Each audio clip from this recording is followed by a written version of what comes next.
A un mese esatto dall'occupazione dell'ex Telecom a Treviso, un'affollata assemblea delle associazioni dei cittadini decide di continuare il presidio. Domani previsto l'incontro con il prefetto.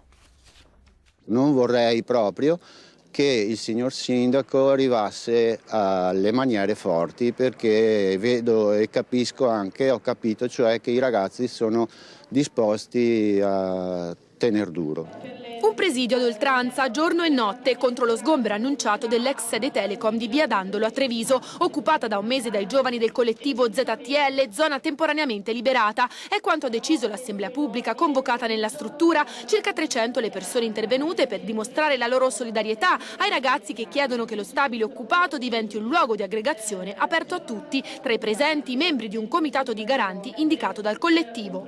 Rispondiamo che noi abbiamo preso contatto con la proprietà, che la proprietà deve ancora rispondersi, però si è impegnata a rispondersi nei prossimi giorni, che questa occupazione non è un pericolo pubblico e quindi l'autorità, il comune, non ha nessuna autorità in merito.